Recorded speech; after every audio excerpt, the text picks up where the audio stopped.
Are you guys all ready for tonight's FOMC meeting? The most awaited meeting ng karamihan ng mga traders. And it will be held later at around 2 a.m. here in the Philippines. Why is it exciting? Because we are expecting for a rate cut. And itong rate cut na to could actually impact the global market. So if you have been in the trading space for the longest time, then there's a high chance na you are also waiting for this. So if you are a newbie and you don't have an idea, ano ba yung FOMC? FOMC stands for Federal Open Market Committee. They are the US Federal Reserve. Kumbaga sila yung nagde-decide kung tataas, pababa, mag-retain yung interest rates. So bakit mahalaga to? Kasi kapag nagbago yung interest rate, magkakaroon to ng malaking impact sa ekonomiya ng isang bansa or currency. So pag nagkaroon ng rate cut, nagbaba sila ng interest, normally yung dolyar ay humihina. Kasi less enticing ito sa mga investors para, baba ng interest, ayoko na dyan. Hanap ako ng iba. So ano ba yung mga ibang asset na pwedeng pagpuntahan ng mga investors? Una is gold, pangalawa, stocks. And marami pang ibang mga safe haven assets such as Japan yen, Swiss franc. Kaya yung i-expect natin na akit talaga when it comes to their prices and demand. That is why inaabangan nila to. And then kung nagtaas naman ng interest, vice versa yung mangyari, tataas yung value ng dollar, and then syempre babagsak yung gold and yung stocks. So tonight at around mga 2 a.m., kapag nag-announce na, wala munang rate cut, biglang nagbago yung isip ni Jerome Powell, lalakas syempre yung dollar. So 2 a.m., yung official decision for the rate cut, and then 2:30 a.m., yung press conference naman ni Fed Chair Jerome Powell. So basically, yun yung ultimate reason bakit sobrang inaabangan ng mga traders yung mga naging statement ni Jerome Powell or itong FOMC meeting. So now, if you're gonna be asking me for my personal move, so if you will remember, last August 22, 2025, si Jerome Powell nag-announce siya that there is a possible rate cut this September. Pero prior August 22, like he's very firm na, no, I won't be cutting the rate unless magpo-produce ng mga data na nagpapakita na talagang humihina ang ekonomiya ng US. That is why nagkakaroon sila ng iringan, di ba, ni Trump. Kasi ayaw nga silang suportahan ni Jerome Powell. Syempre, ayaw naman magpa-apekto ni Jerome sa mga politicians, di ba? He has to decide based on data. And apparently, di ba, nakatayo naman yung resulta ng NFP, yung non-farm payroll, na talagang pabagsak naman.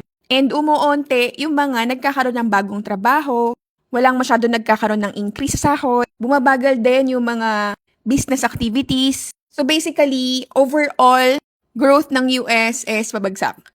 That is why finally, ayan, magkaka-treat na nga, which is gonna be happening tonight.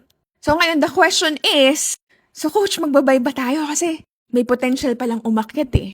Okay guys, just so you know, last August 22, nung nag-announce si Jerome Powell na mag-increase siya ng interest rate, yung mga traders nagsipag-buy na. And isa na po ako doon. Ang tawag doon is priced in.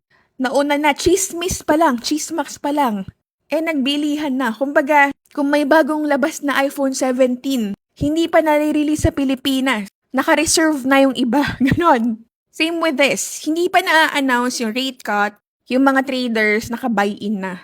So ngayon, if you will be thinking as someone who is already benefiting dun sa naging rally recently ng gold, like paakyat talaga yung gold eh. Then most definitely, ang inaantay mo na, gusto ko nang mag-take profit. Gusto ko na kunin yung profit ko, di ba?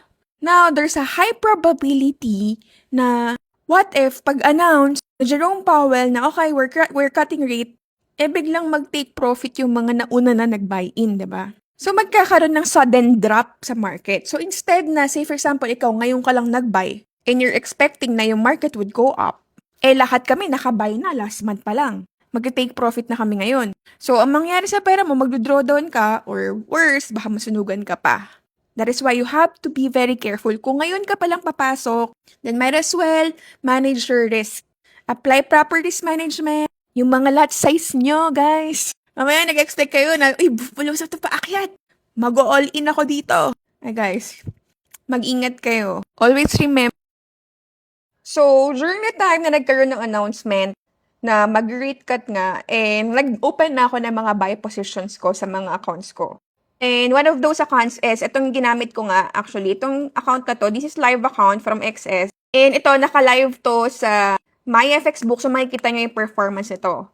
So ngayon, actually, nag-ROI na ako sa account na to. So, ayan, from $2,000 na deposit, we were able to generate $2,000 then na withdrawal. So, kumbaga, itong account na to is already risk-free kasi nakapag-withdraw na tayo ng full amount ng deposit natin. So, itong tinitrade natin ngayon is actually completely, these are from my profit na lang. So, ngayon, meron tayong floating na $3,800, which makes our equity a total of $8,832. So, kung mapapansin nyo, yung mga entries natin are galing pa sa mga ilalim. Ayan.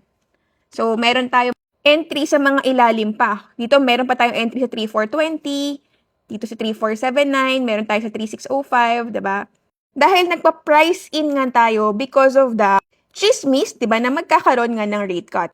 So, ngayon, syempre, meron tayong mga ibang accounts na ginagamit, which is actually ginagamit ko accounts yung sa asawa ko. Itong isang account ko na to, this is actually the account that I'm currently using for my swing trading. So, ngayon, ang pinaka-capital ko dito actually is $12,000. Ayan, $12,000. Now, ang pinaka-equity na natin is $33,000. So, kumbaga, halos times 3 na nung capital natin to, di ba? So, kung mapapansin nyo, dito pa lang sa ilalim, ayan, dito pa lang sa ilalim, nakapag-buy na ako, guys. Chismis pa lang ng FOMC, nakapag-buy in na ako. Kaya, ngayon, talagang kayo naantay natin is makapag-take profit tayo, diba? So, in this account, $100 yung deposit natin. $100 lang, pero we were able to make this like 3,000%, diba? I could say na yes, nag-over lot size tayo because my attachment with this money is much lesser. And nag-over lot size tayo dito actually is meron na tayong positive float, diba?